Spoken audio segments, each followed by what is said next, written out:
Coming up in tonight's edition on Newsnight, more contradictions emerge at Emil Short Commission hearing as the Accra Region Police Commander describes as untrue claims by East Legon Police Commander that he was sidelined in the Ayawaso West Wogon by-election security operations. Mr. Chairman, I communicated to him on mobile phone. I sent him a message, and I have it here. Very well. We'll hear from him, plus the testimony of Joy News' Evans Mensah as he appeared before the commission. The political parties must be made, compelled either by law, to immediately disband these groups. Not only disband the groups, disarm the groups. We have more on this as civil society is calling on the NDC to rescind its decision not to appear before the commission. Interior Minister assures of a thorough police investigation into the killing of one person at the NDC's regional office in Kumasi and bring the perpetrators to book. We expect that the police would investigate the matter expeditiously and that those who are responsible are brought to book. And government to expand urban transport system despite Joy News' investigations revealing how 254 buses have been grounded due to a deviation of the implementation plan. We are taking 20 buses to Sekondi, 20 buses to Tamale, and 60 buses to Kumasi. And we are hoping that by the end of the month, the operation of these three areas will start. And in business, Vodafone gets its first Ghanaian female chief executive. We get you details on this new boss for the telecoms firm. In sports, there is UEFA Champions League action tonight. Liverpool manager Jurgen Klopp believes the Anfield crowd can take his side from 100% to 140%. We have details here on Newsnight. Do join us with your thoughts and comments via WhatsApp on 0244 340 437. I am MF Apau. And my name is Evans Mensah.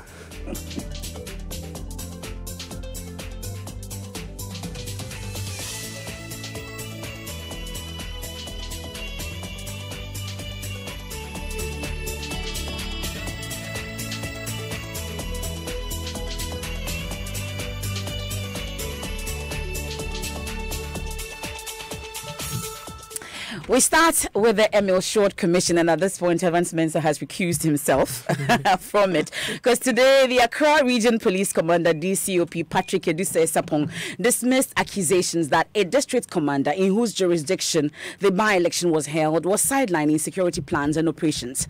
The East Legon District Police Commander, DSP George Asare, in his testimony to the commission earlier said he was sidelined. Listen to his account. My Lord, ideally, the district commander in whose jurisdiction the by-election is supposed to be held should be part of the exercise. But in my case, that they had a call around 9 o'clock from my regional commander who didn't make me part of the exercise.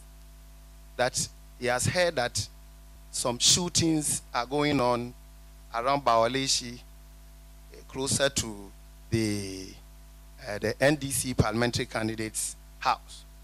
So I should go and assist. So you heard that the account of the East Legon District Police Commander DSP George Asare when he appeared somewhere last week before the Emil Short Commission. But at today's sitting, the Accra Region Police Commander DCOP Patrick Edusei Sapong rejected the claims, insisting that he was reassigned to patrol duties. Listen.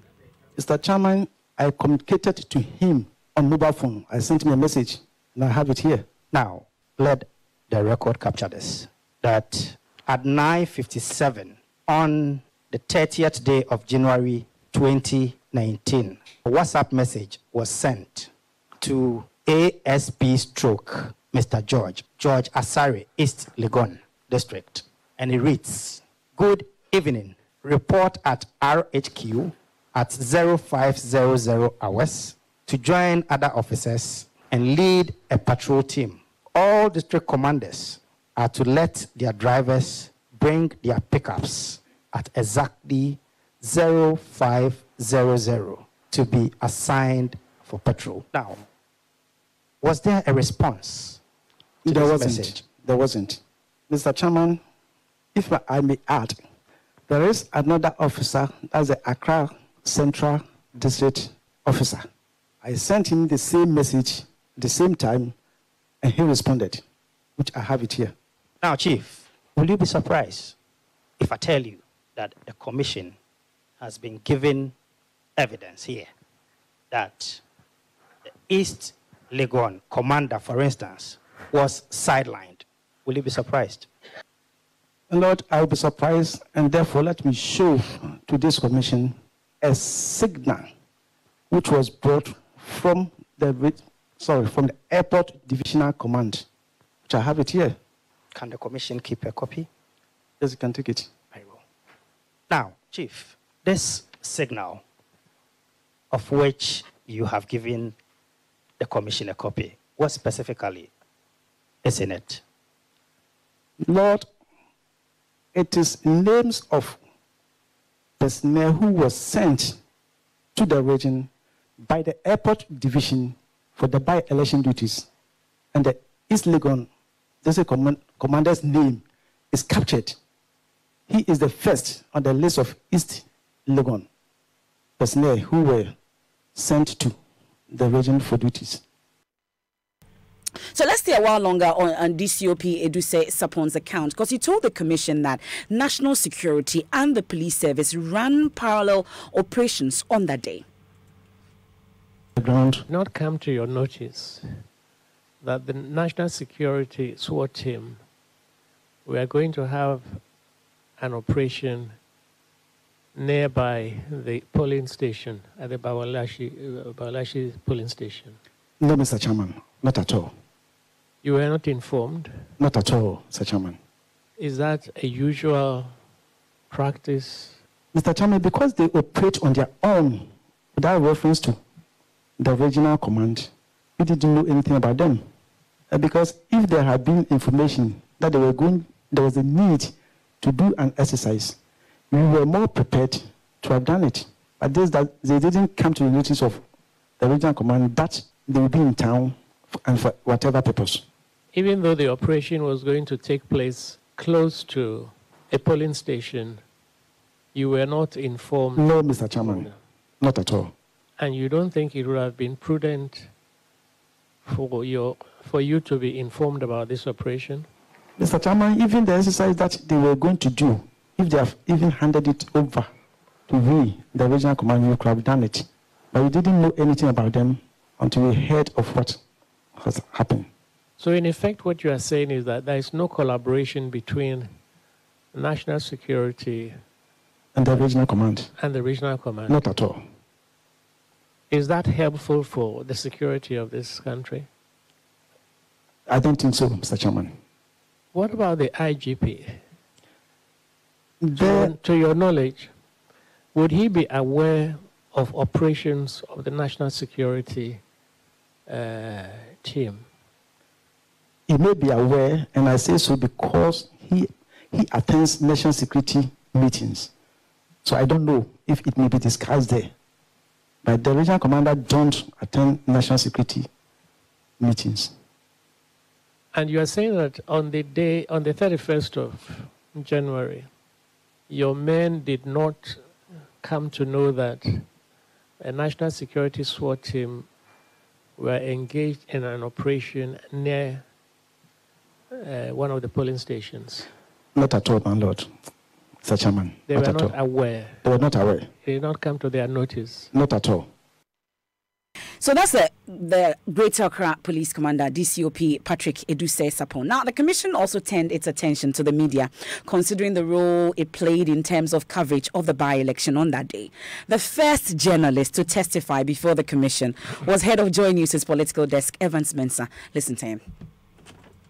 Before the elections, we had planned, and on the day we deployed a total of 3 reporters to cover the by-election, and they were asked to go around the polling stations. I mean, there were more than 100 polling stations. It's impossible to have a man in each polling station. So in essence, they move around from polling station to polling station, and also had built contacts. If something was happening somewhere, you get a call and then you rush there so that you can get the live, up-to-date coverage for our listeners. In essence, that's what election coverage comes down to.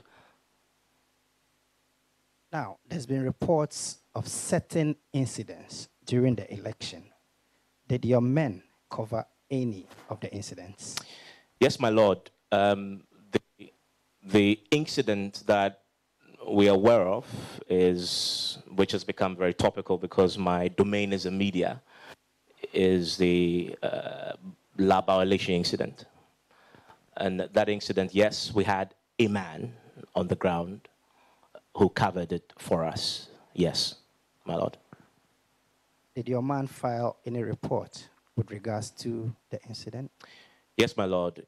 My man on the ground filed detailed reports. John uses both radio and TV. We are also online with myjohnonline.com. And so the reports were filed on all these three platforms, primarily through television, which then is piped onto radio. And obviously, the printout, the write-up, it's subsequently goes onto my John Online. So yes, our reports on the ground did file reports from the Laba Oleshi incident. Now, did your reporters report on any other incident apart from Laba Oleshi? So apart from the Laba Oleshi one, which took a lot of the coverage, and as we all know, it dominated the coverage of the by-elections, although it was in one place in Laba Oleshi.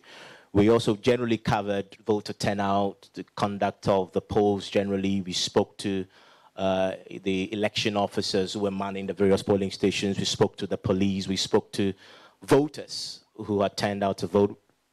We also spoke to political actors, as in those who were monitoring the polls. We also spoke to the leadership of the various political parties on the day. And so there's a wide range of things that we did apart from the Laba Oleshi, but admittedly, and the way news works, Now, Evans Mensah also proffered some solutions to the vigilante menace, or is it the private militia? One of the key things these audience of ours have suggested is to depoliticize our security agencies, starting with the police. A key recommendation that I've heard from our audience to us is to give the IGP security of tenure. That's one. Even take away the power of appointment from the executive and put it in a sort of a commission of other security or people qualified, neutral people, people other than political class, to make that appointment. I have also heard from our audience a recommendation that even the post of an IGP, just like we have in the lower ranks of the police where promotions are based on exam and assessment, should be one that people so qualified should apply for, and a competitive process used to select the very best. That is one. For the group of audience who recognize that we're almost at the point where it appears the horse is already bolted from the stable, which is that the vigilante groups are already with us. They suggest, one, the political parties must be made, and there's a lot of talk about this, and you get a sense from our audience that they're fed up with the mere talk and no action. The political parties must be made, compelled either by law, to immediately disband these groups. Not only disband the groups, disarm the groups. Because I've heard members of the audience who listen to Joy FM or the Joy News on television say to us that if you only disband, we know that some of these individuals are armed. What do they do with the arms they have if you only disband? There must be a deliberate process to disarm them, either through an amnesty system, which we've tried in the North before, where guns were washed in the North. We provided an amnesty. People can bring their guns, either for a reward. The state is buying back the guns. That's one suggestion I've heard from some of my audience, as in how that can happen.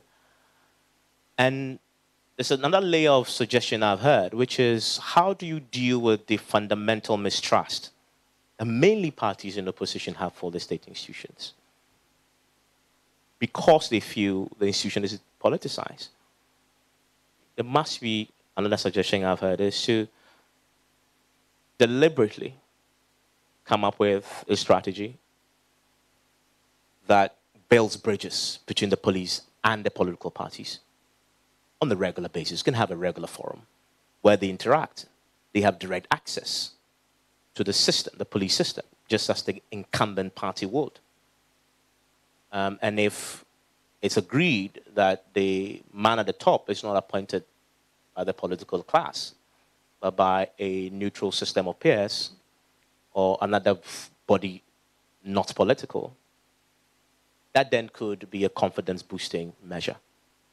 That's another suggestion I have heard.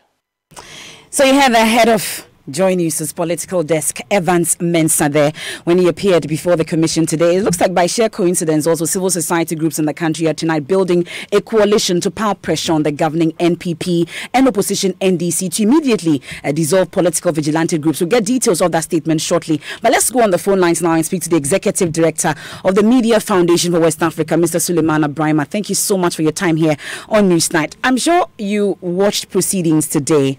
I would first of all want to take your quick reaction to the testimony of Evans Mensah today at the Emil Short Commission. Well, MF, unfortunately, I couldn't have time to listen, so I'm unable to really comment on Evans's submission before the commission. Of course, but the role of the media, the bigger role that the media can play in helping the commission to unpack all the happenings at the Ayawaso West Wuogon by-election is a concern for many. Some say, what role really can the media play? Is the media really needed in all this? Well, I think what is going on now, for me, indicates that the media could be a very critical player in the conversation or in the process that is currently ongoing. First of all, from all indications and from the accounts that I have heard, I don't want to trust what I've heard so far from the security people, because so far the national security people, from the Minister of State, and so on, have all given an account that clearly, in my view, suggests that, I mean, they want to try in all possible means to try and cover up on behalf of the vigilante, I mean, the group that acted in the Ayawaso West Wuogon by-election. I've heard the police, and some of them with, very, very serious disappointments. But it's also clear that from the IGP, from the Interior Minister to the Director of Operations and all, it's like, well, we don't know anything about it. The people who operated were not under our command. We don't know the car, and so on and so forth. So I believe at this stage, media people, journalists who were there can help the commission with what they observed, what they saw, so that it wouldn't be what is coming from the MPP, what is coming from the NDC, or what is coming from the police and what is coming from the national security, who are the main actors in this instance. So I think that the media do have a critical role to play, and I'm hopeful that at the end of the day, whatever testimonies journalists who were there on the day would provide would go a long way to at least help the commission in its work. But the larger conversation, at least for today, the focus for the media today, at least when Evans appeared, was the issue about disbanding vigilantism, and if it is disbanded, what happens to the arms and all. It looks like civil society groups are also catching on that. Are you hopeful that at the end of it all, we'll arrive at a conclusion that will be binding on all of us as a country? Well, I can hope so, that at the end of the commission's work, there will be some serious recommendations that would lead to, we doing away with this imminent danger that we are playing with, that the NDC and the MPP would want to foist on this country. I think this has been something that is ongoing, and perhaps we should have tackled it way back before it begins to consume us the way it is happening now. Now, having said that, I think the point about disbanding them and then the question about the arms, I think it's all about how we treat people who commit crime. I have been extremely disappointed with the way the MPP in particular, during this particular government, some of these people have been dealt with.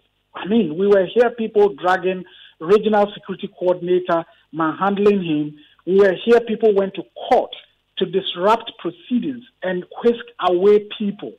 And at the end of the day, what did we hear? 1,800 fine. We can't find them. We can't do this. We can't do that. We've had several instances of people committing acts of crime. And at the end of the day, it is turned as though, these are party boys who have gone to commit this. These are party boys who have. And I'm surprised that the leadership of this country, from the president, the vice president, and all, have tolerated this up until this point. But I can only say that we can be hopeful that if we get to the point where this whole vigilante thing becomes something that we all take as any party that endorses it, or any party that thinks that the way to winning power is by using the brute force of vigilante groups, I mean, we should do away with that party, because I don't think that any party that is dealing with vigilante groups is interested in the development of this country. Well, Mr. Suleiman Abrahima, we're grateful for your time. We'll leave it here. He's the Executive Director of the Media Foundation for West Africa. Unfortunately, he missed out big time because he didn't catch the testimony of Evans Mensah, the Emil Short Commission, earlier today. But I have Evans Mensah here with me. He recused himself earlier, but he can't avoid the rest of the show. And Evans, I would want to find out from you. I just let me know. Be frank with me. Were you nervous? What was going through your mind at the beginning and all? At the beginning, yes. You were? Yeah, even Evans Mensah gets nervous sometimes. Butterflies in your tummy. I mean, even now, anytime I'm coming to do Top Story, I still have butterflies in my tummy. No. It's true. But that's one thing for me. It just, you are alert. And then you can't take it for granted. But when you start, it then sort of becomes, you sort of settle into a flow. We only got to know at the later part of yesterday, at least after Newsnight. That's when most of us got to know that you're actually going to the commission earlier, like today. And we were joking about it in the newsroom. But it looks like you had it all put together. Did you rehearse the whole night? Did you even sleep? I didn't rehearse a thing. I mean, honestly, sincerely, didn't rehearse a thing. The only thing I did was to speak to our reporters who were on the ground, just because I wasn't there, so that they should give me an account of what they saw. So I just wrote down, write down in bullets. Okay. I went there at this time, left at this time, saw this, saw that, saw that. In case they asked me that. That's what I thought was going to be. Just a case of what did you guys report? And then I go through and hand over the videos, audios, and leave. That's not surprising because for you can use 3 sentences to do a whole breaking news for an hour. That's no surprise. That's no surprise. That's no surprise at all. But are you surprised at the reactions that have come in? You are still trending on Twitter and on social media. Are you surprised at the reaction to your submission But I must say though that because if you notice, I was just drawing on the conversations we've been having with our listeners. And as a journalist, fundamentally what we do is to hand over the microphones to ordinary people, everyday people who normally don't have this opportunity that we have to talk to us. And through Ghana Connect, through the Joy Ballot Box, to all the shows that we've been doing, my colleagues and I, you hear a lot of things. And sometimes the best wisdom comes from the very ordinary person. Forget about the PhDs and the professors. They very ordinary people on the street. They know what's happening. They have great ideas. And so this is just a collection of things I've heard from audiences over the last 15 years of doing this job. And unfortunately, vigilantism has been with us for that long. And so you get to hear all these. And I thought, okay, initially I thought maybe if they asked me to advise, I'll say, no, I can't. But I thought as the conversation went on, I mean, can't you give them the benefit of all the conversations you've had? with all these great, everyday people that you meet and talk to on your shows. And I thought that's exactly what I thought I could do, which is what I offered. Does it say anything to you that you are the first journalist in the whole of Ghana to appear before the commission? Does it say anything I honestly to you? don't think that's an issue at all. I don't know whether they're inviting anybody else, but I just... At this point, it doesn't matter, does it? I just thought that, if we can help with the process, why not? This is a national assignment, and whoever can, you have to encourage the person to do so in whatever way you can. I think no idea at this moment can be dismissed because we're all grappling with this phenomenon. And so no idea can be dismissed. And one of the key things that I learned from this is a suggestion from the commissioners, Commissioner Short and Henrietta Mensah, who threw out an idea that we haven't pursued before. We've been talking a lot about disbanding the vigilante group, but we haven't talked too much about assuming we achieve that, we get to a point where we disband and we disarm them. What now? What happens then? In other words, what do you do to the people you disband and disarm? What next for them? What do you do with their skills? And she asked that question about the suggestion that they both gave was integrate them into some setup of a sort. And I think the bigger point they were pointing to us about is facilitating a conversation about what we do with these individuals if we succeed in disbanding them and disarming them. We shouldn't stay at disbanding, which is what has been the refrain. Civil society says it, government says it, police says it, disband. In fact, the last time IGP says denounce.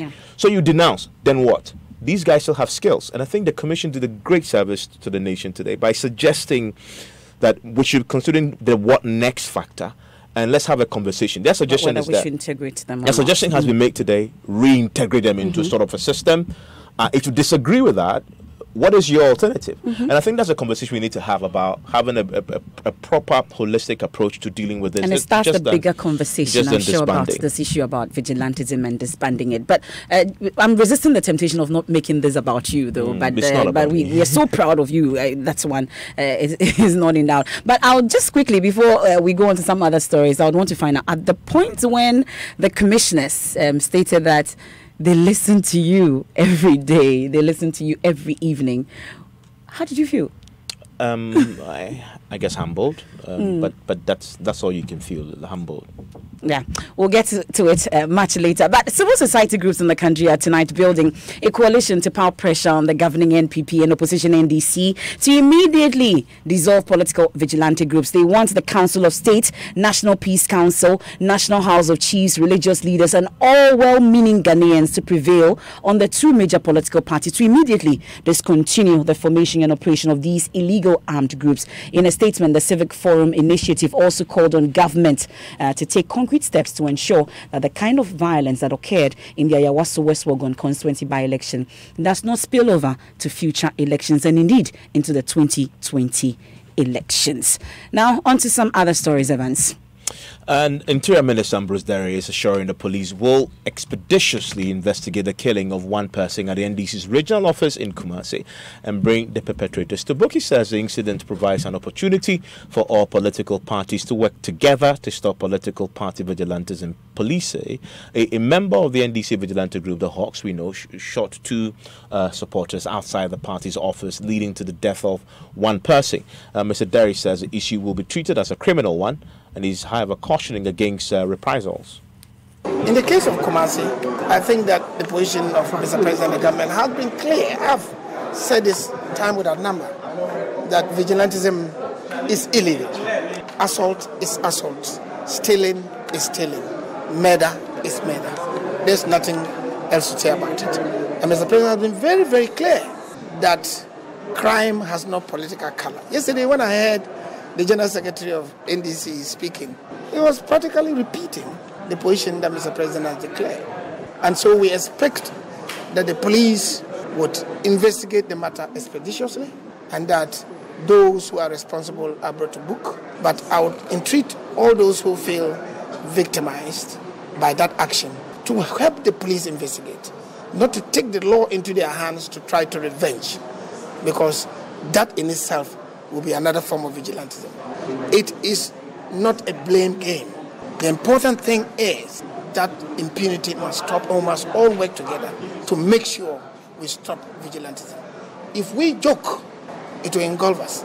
I can assure you that the president's commitment is unflinching, and a few days ago, you heard the IGP calling out that they were going to take action. Is because we continue to tell the police that they should enforce the law without fear or favor. And we expect that to happen. Now, Minority Leader Haruna Iddrisu, meanwhile, says yesterday's shooting incident at the NDC regional office in Kumasi that led to the death of one person is an indication of law enforcement failure. I'm not able to speak to the facts of the matter than to express worry and concern about the creeping insecurity in the country, the emerging violence which remains the greatest threat to our democratic process. In the matter of the happenings in Kumasi, the law must deal swiftly, decisively, and ruthlessly with any person associated with the event. What I do know, and again it points to law enforcement failure. If two persons were on a motorbike, and now you already are mentioning other names. I mean, from what we hear, they said they were on a motorbike. I'm assuming that rightly two persons would have been on a motorbike, close in on them, and close in on that as your primary evidence. But if you already begin to have your assumptions and presumptions, that's worrying. It's unfortunate that it happened. And many of you must make a distinction with what happened in Ayawaso. Ayawaso, the concern is state-sponsored violence, not tolerable anywhere in the world. When the state with its apparatus, which has a primary duty to protect life and security, itself unleashes violence, that is state-sponsored violence. Let's not relate that to those individual exchanges, but all of it unjustified. Doing away with vigilantism, how do we do it? You saw them do it to a court, nothing happened. You saw them do it to their ministers, nothing happened. And that's the Minority Leader in Parliament, Haruna Iddrisu. But the Interior Minister, Mr. Derry, is insisting that the country's security is intact. If you listen to international news, let's take America. You have killings every day. Nigeria, you have. What I want to say is that it does not, no. It is regrettable. The point I always make is that one life lost in Ghana is one life too many. But to say that we've lost it, no. Yesterday when it happened, the police went there, they cordoned off the place, they've started their investigation, and I believe that they'll catch up with whoever is responsible. But if arms weren't in the hands of ordinary people, just like that, we wouldn't be where we are today. The challenge of arms is a problem of the whole sub-region. When Libya collapsed, what happened is that that stock of arms in Libya was let loose into the sub-region. But you recall that a number of people have arrested, foreigners were arrested with bombs last year or 2 years ago. And so we continue to arrest people. The important thing is the police and other security agencies are working hard to deal with it. So that's the Interior Minister, Ambrose Derry. And on the incident that happened yesterday at the NDC office in Ashanti region, we now know, and if you listen to Top Story, that currently the police have picked up or invited, rather, the former two top NDC officials in the region, the former Deputy Sports Minister, Mr. Yamin, and also the former MC for Jusu Jabing, Mr. Yama Ponko, have both been invited. In fact, in the case of Mr. Yama Ponko, heavily armed police officers went into his house. They searched the property and then they escorted him to the police station. He's been interrogated and had been let go. Also, Mr. Yamin was, as of 6 o'clock, he was still being interrogated by the police together with his lawyers there. And we also know that as far as the police is concerned, they're yet to make any arrests, by the way. The party, though, has been indicating its willingness to cooperate fully with the police investigation. John Sesedo Nketia is the General Secretary. They shouldn't let it look like this is a party case and that you need the cooperation of General Secretary to apprehend them, or you need the cooperation of regional elements. Whoever they are, whether they are vultures or parrots or hawks, crime is crime. They should apprehend the person. Our only problem is that they should be able to identify the perpetrator, because we know the police in some cases will go and arrest innocent people. By the time they are prosecuted and found to be innocent, actual perpetrators must have escaped. That is necessarily getting there. We also have this latest coming in on Yama Ponko, who also was interrogated by the police after his home was searched by a team of police officers. What happened yesterday is an unfortunate situation, and some of us have been traumatized. And even in spite of that, a whole lot of things are going on. People are conjecturing and other things. I was home today around 9 o'clock in the morning, that I saw 2 loads of policemen. They came to my house and told me that the regional commander wanted to, have a chat with me. And before then, they would like to search. They would like to conduct search in my house. And I asked them about search warrant. Later on, I thought it wise to allow them, because I don't have anything to hide. And of course, they started the whole thing. They searched. I have my home is full train. They said the first and the second one. They didn't see even a mosquito over there. And they told me that the regional commander wanted to see me. And I told them that, okay, they should take the lead. I will come. I just want to put 1 or 2 things together before I come. And they insisted they have to come with me. So I just got ready and followed them to the regional commander. In fact, when I came here, it was more of a friendly, kind of thing. And the commander asked me my side of the story. I told him, I briefed them, the commander and his management team, including the investigators and all that. So I briefed them, and he asked one of the investigators to write down my statement, and I did just that. We can go live now to Ashanti Regional Capital, Kumasi, where my colleague Kwesi Deborah is on the standby. Kwesi, we understand that we have some latest on Yaming's interrogation. Yes, after the interrogation by the regional commander, he was taken to his house, accosted by about 2 patrol vehicles. And just right now, in about 30 seconds, they've just brought him. And I've seen him entering one of the rooms there. I don't really know what's really happening. So I'm going to go there and try and speak to him what has really happened. So he just entered one of the rooms at the police headquarters. I'm grateful, Kwesi. He's just been sent to his house. Apparently there's been a search. He's been brought back. Let's do some business now. Hello, George. Hi, Evanson. How are you doing? I'm great. You?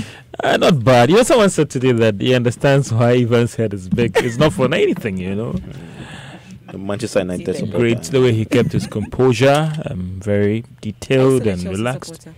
Me, never. He's I'm an Arsenal. And I'm proud of that. Okay. That's even worse than Chelsea. Well, that's your mind. Well, coming up in business, government questions the country's blacklisting by European Union for money laundering and terrorism financing as a push for the reversal of that decision. And Vodafone gets its first Ghanaian chief executive. The business news on Newsnight is brought to you by MTN Business. Welcome to the new world of business. Kingdom Books and Stationery, your number one stop shop for all your office essentials. First National Bank, we are the bank that understands your business. First National Bank, how can we help you?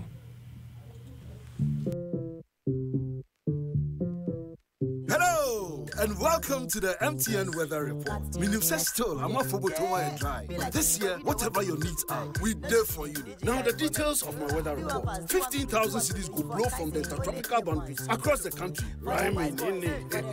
We can also see a mist of fog patches of 25,000 cities and a heavy monetary downpour of 30,000 cities. A move to treat the dry season across the country. Now, ladies and gentlemen, everywhere you go, whether it be school fees or akesisem fees, we're there for you. Rent advance, salary advance, your sorting advance, because with MTN, we're there for you. Now keep talking, browsing, texting, and sending Momo to accumulate points and win prizes each month to cushion you this year in the MTN More For You promo. 80 dial *120#. Now check your points. We're there for you everywhere you go. Everybody make us see you do the dance. Do the dance.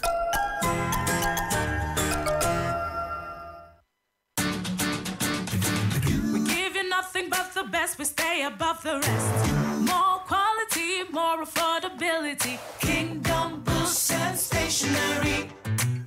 Everybody's going to the one and only shop where customer satisfaction is a guarantee. Kingdom Books and Stationery. Oh, Yes, with our 30 days credit facility with no interest charge, free delivery services, and our free consultation on setting up your office, Kingdom Books and Stationery is unmatched in our delivery of quality and affordable office essentials, equipment, and furniture. Experience world-class customer service in all our branches in Accra, Tema, Kumasi, Cape Coast, and Takoradi. Call us on 0302-764-101 or visit our website at www.kingdomgh.com. Kingdom Books and Stationery, your number one stop shop for all office essentials and stationery. Terms and conditions apply. Let us help you bank with the right bank. At First National Bank, we're more than just a bank. We're a digital partner that actually understands your business. Enjoy massive value with our various banking solutions. Get a business check account, a day-to-day transactional account for all businesses from all sectors of the economy. Access our online banking enterprise and bank your way 24/7. Invest with our short or long-term options that enable immediate access to funds. Optimize your cash flow, raise capital, and acquire assets with ease with our lending solutions. Trade with speed, consistency, and innovation with our global payments and forex solutions. With so much value up for grabs, there is no reason not to bank with First National Bank. First National Bank. How can we help you? Joy 99.7 FM, radio for the discerning listener. You're welcome back to Business on Newsnight. Now, government is questioning the European Union's decision to blacklist the country for money laundering and terrorism financing. Now, this was after the union put the country on the list of 23 countries with deficiencies in the anti-money laundering and counter-terrorism financing framework. There is more in this report from the Finance Ministry. The Finance Ministry in a statement described the European Union's move as disappointing. This is because the action does not reflect the current status of the country's anti-money laundering and counter-terrorism financing framework. The ministry also described the move as unfortunate because of measures already taken to strengthen the country's anti-money laundering and counter-terrorist financing frameworks. This has already been acknowledged by the Financial Action Task Force, the global standard body on anti-money laundering and counter-terrorist financing. According to government, it considers the methodology used by the European Union as flawed, as there was no communication with the country concerning its shortcomings that need to be approved. It concludes in a statement that government is, however, willing and ready to engage with the European Union about the true state of the country's terrorism financing and anti-money laundering and efforts aimed at strengthening it and removing Ghana from the list. And that is a Business Desk report. Now let's move on to other stories where we're picking up information coming from Vodafone Ghana. Says it has appointed Patricia Obonai as its first Ghanaian chief executive. According to a statement from the telecoms operator, Madam Obonai's appointment is expected to take effect from April 1. Her promotion follows the appointment of the current chief executive, Yolanda Kuba, to Vodacom Group in South Africa. Until her appointment, Patricia was Director of Fixed Business and Customer Operations of Vodafone Ghana. Patricia joined Vodafone Ghana as its Chief Technology Officer and member of the Executive Committee since January 2011. Prior to that, she also worked for 14 years with Millicom Ghana. An engineer by profession, she comes into this role with 22 years of experience in information technology. She holds a bachelor's degree in electrical engineering from the Kwame Nkrumah University of Science and Technology. Also an executive MBA in project management from the University of Ghana. She also has some stints with some universities in France and United States of America. Why don't you log on to joyonline.com/business for more details on her appointment. Now, some civil society groups are warning that the new fiscal council is bound to fail because of how it has been structured. President Akufo-Addo earlier this month constituted the 7-member council to help check government's expenditure. The fiscal council is made up of some eminent persons like the former governor of the Bank of Ghana, that is Paul Akwa, and also tax consultant Dr. Ali Nachia. Some of these groups are made up of society groups that are actually on the IMF program and are pushing for the council to rather answer to Parliament rather than the President, because they believe that that would enhance their independence.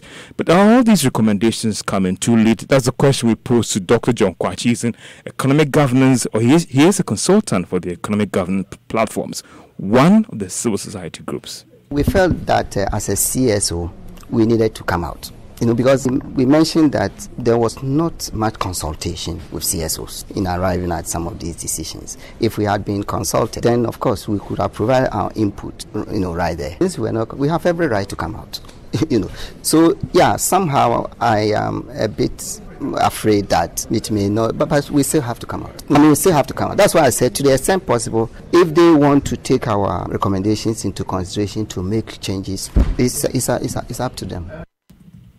And that is he's one of the consultants to the Economic Governance Platform, and he's Dr. John Kwakye explaining to us why they are opposed to the current structure of the Fiscal Council. Let's turn our attention to the stock market, and CalBank went down by actually 5 pesos and is also trading around a small figure than that. MTN is now worth 73 pesos after going down by a peso. Gold is also down by 1 peso and is actually worth 73 pesos. Let's turn our attention to another story that we are working on, and the Third World Network is actually the economic think tank that the Third World Network Africa is calling on government to concentrate on developing the country's human resources to help create the required wealth. The network believes that this will help mobilize the required revenue to reduce the country's rising debt stock. Head of the political economic unit of the Third World Network, Jitando, explains that labor as a resource can help create wealth if government creates sustainable jobs for them. What we should think about is that what are the economic resources that can produce more wealth? So labor can produce more wealth. So if I'm unemployed, all I need is to be employed. NABCO and those things. At one level, it looks like we are creating jobs. Supposing it was meant to actually ensure that in areas where we hardly have productive enterprises going, what they produce it can become input for somebody else to use. It can become a final product for somebody else to sell. And on that basis, a wider nexus of interconnected incomes, reinvestment, savings, and so on and so forth. Once you have that, you have a different financial generation of different financial circuit around which then you can construct your policy because it's in your control. Jitando is with Third World Network. He was speaking to Joy Business at the consultative workshop on finance and development organized by the Africa, that is the Third World Network. And that's all for Business on Newsnight. Thank you very much, George. We have to enjoy the rest of the evening, okay? Now, let's take some of your messages that you sent in via WhatsApp on 0244340437. This one says, what's next after disbanding vigilantism should not be a headache and should not cost the public purse. The parties that brought them to being must be made to bring up a blueprint to absorb them after they have been disbanded. That's from Isaac Adumaku Mensa in Kumasi. And this one says, JDM has been vindicated for once because he's on record to have admitted that when it comes to nation violence, nobody can beat the NDC. We're expecting him to take videos to make presentation to the diplomatic community and ICC as soon as possible. And this one from Nanaguchi in Tamale, it says, Evans Mensah is very right. Great representation of your discerning listeners. Hope the Commission will finally consider some of the recommendations, if not all, and we hope the government will implement them. And this one also from Douglas in DC says, that was a great job done indeed. You are the voice of the public. Keep going stronger. I'm sure that's for Evans Mensah. And this one from Aite says, it is believed in certain circles that members of these vigilante groups are the same people who hold themselves as land guards and therefore responsible for unleashing terror on landowners and prospective landowners. Some of your messages that you've sent in via WhatsApp keep them coming now. We've been asked to stop calling them vigilante groups. Private militias. And they have warlords. Yes. Mm-hmm. Well, government will soon expand the urban transport system to other regions. Transport Minister Kweku Ofori-Asiamah revealed this at the Meet the Press series in Accra today. Now, this is despite a Joy News investigation revealing how the 742 million Ghana cedi project has stalled due to a deviation of the implementation plan. And Mrs. Asiamah says the system will soon be rolled out in the northern, western and Ashanti regions by end of this month. He's been outlining measures put in place to ensure a smooth takeoff and implementation. I recall that in 2008, during His Excellency former President Kufuor's administration, a program christened the Urban Transport Project was launched in Accra to improve mobility along some major corridors to the Central Business District. We witnessed the first pilot operation of this bus project known as Ayalolo Bus Services in Accra on the Amasaman to Tudu corridor during the latter part of 2016.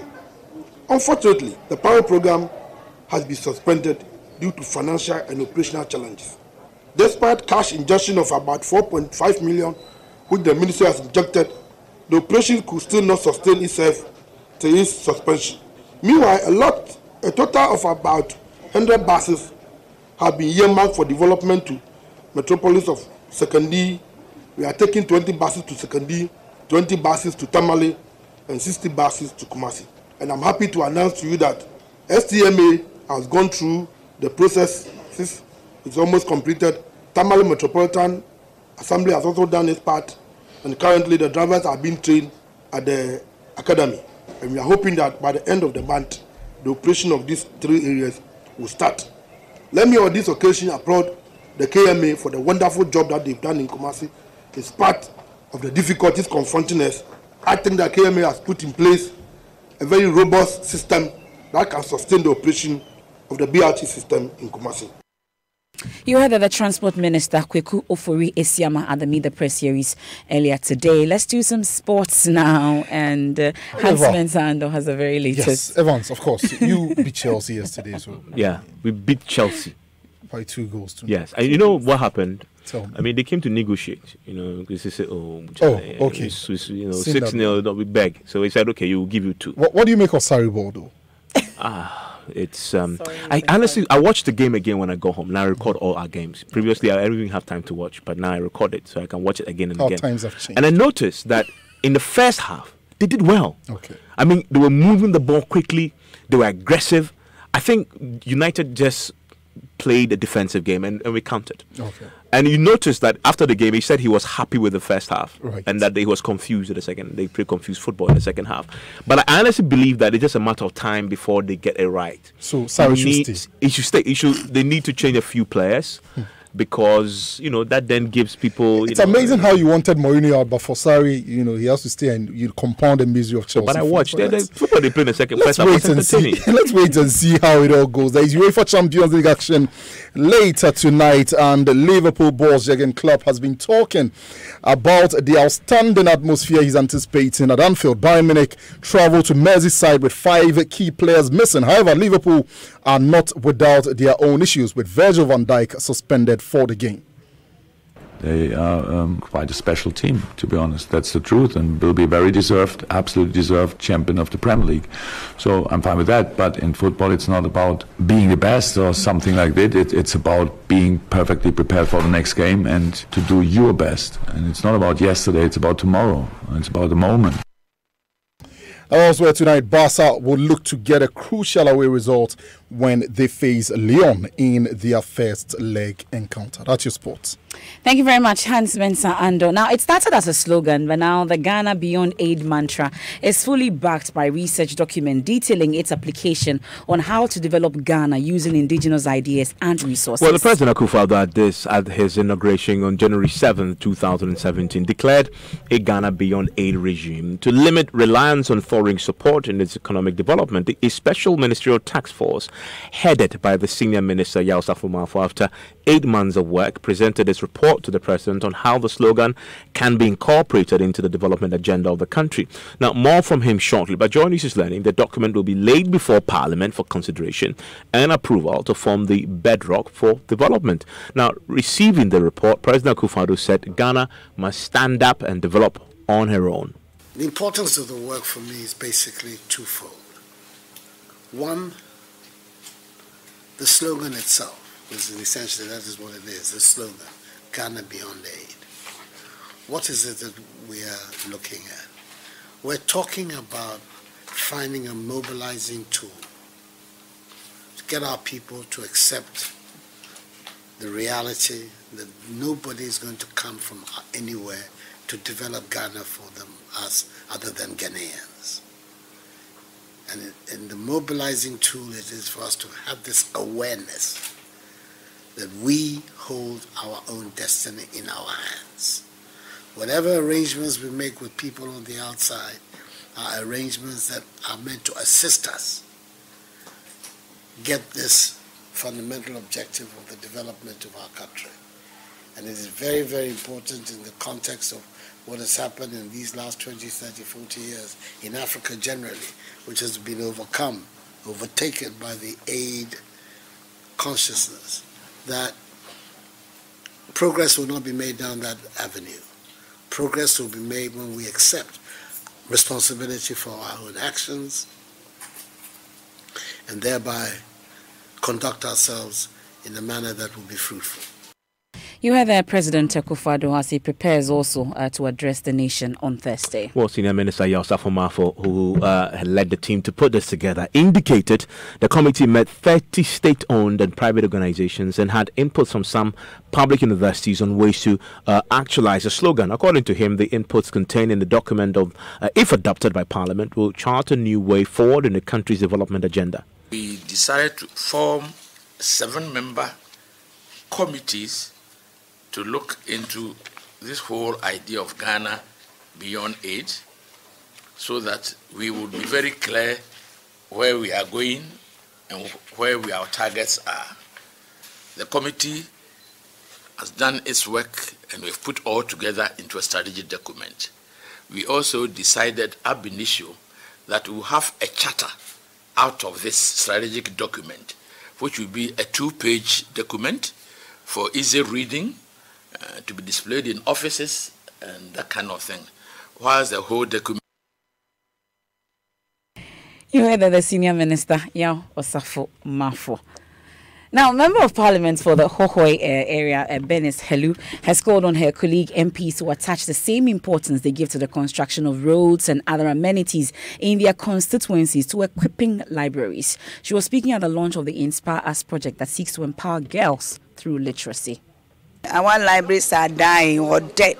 You know, as a member of parliament, people are more interested in going to construct a road, which is also important. But we don't see the books, the libraries as a first priority, because to us it is not tangible. But the impact of helping a library is far bigger. So as members of parliament, it's not just about infrastructure, but the basics of development. And still on reading, government says it is working to create a good environment to encourage reading amongst young people in the country. According to the Deputy Education Minister, Yaya Duchum, all broken down mobile library vans have been fixed to encourage reading. He was speaking at the 2019 Year of Reading launch in Accra. Ifwa Evans Chinwe reports. The Ghana Library Authority has declared 2019 a year of reading to encourage the youth and students to develop the habit of reading. Speaking during the launch of the 2019 Year of Reading, Dr. Yao Osei Educhum expressed concern over the low levels of reading in the country and said he hoped that will change soon. He outlined some initiatives government is putting in place to encourage reading amongst young people as well as adults. The lack of qualified personnel to manage our school libraries is known, and government is taking steps to address this to make sure that our libraries are managed by well-trained personnel that can assist in meeting the information needs of our students. Within the framework of the Library Transformation Program spearheaded by the Library Authority, the School and Colleges Library Department of the Ghana Library Authority, which hitherto was providing technical assistance and training for school libraries in the country, will soon begin work again. It will soon be revived. Government has also supported the Library Authority to fix its mobile vans, as you see here today. It is being relaunched so that those in remote areas where there are no libraries will be able to see and experience the service of a library. That's the Deputy Education Minister, Dr. Yao Osei Educhum, ending Ifwa Evans Chinwe's report. And talk of reading, it looks like the Geek Squad are talking something reading. What were we talking about tonight, Spiky? We're talking about the addiction to mobile phones. Can you live without your mobile phone? Yes, I can, but not without internet, though. Oh, I can live without both. I just need, you right now, you are the internet. Oh, Charlie. Right now, right now. You don't even have to the internet will be you. It will find you. On that trending note, we leave you with that banter between Professor Henrietta Mensah-Bonsu and Evans Mensah. I am MFA Paul. My name is Evans Mensah. Thank you very much, Mr. Evans Mensah.